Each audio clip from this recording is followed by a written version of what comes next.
Then the rest is up to me. Are you ready to go? I'm not entirely sure what this thing is going to do when I add my blood. Of course. What is it? I've been asking myself the same thing since we came back to the castle. She was so sure of what we did to my father. I couldn't help but go along with her. I never thought of the cost. Possibly. I guess even a vampire mother is still a mother. She worried about me, about all of us. But she wanted to get me as far away from my father as possible before he really went over the edge. Yes, you're right. I'm sorry. I just didn't expect anyone to care how I felt about her. Thank you. Are we ready then? All right, here goes.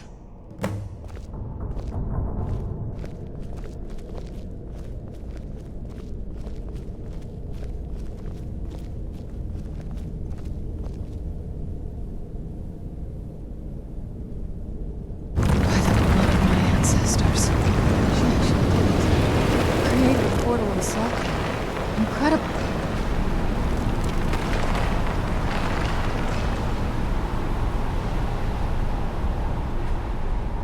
Incredible. Simply incredible.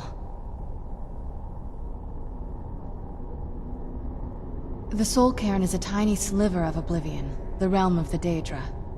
It's ruled by unseen beings known as the Ideal Masters. Honestly, I don't know.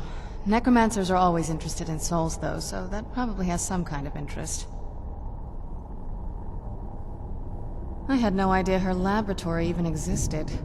She had an alchemy set up in her drawing room, but nothing that even comes close to what's here. Looking at the equipment and materials, it looks like she was trying to advance her necromancy. I don't know. Certainly not longevity. Kind of a waste of time for a vampire. Not that I ever saw. My mother had a bit of a thing for magical constructs. Not what you're thinking. She just found them fascinating. Nobody really knows. As far as I've heard, no one's seen them and returned to Tamriel to tell about it. I've read stories. Stories about fools that manage to communicate with them.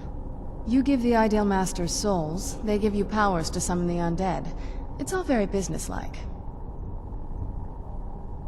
Because most of the stories end with the Ideal Masters duping the necromancers, who end up dead or wishing they were dead. There's not a whole lot to tell. You've already seen my father's obsession. My mother's not a whole lot better, but you'll see that soon enough.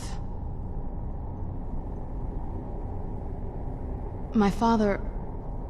No, not really. I did spend a lot of time with my mother, but she saw me more like a protege than a daughter. What about you? What were your parents like?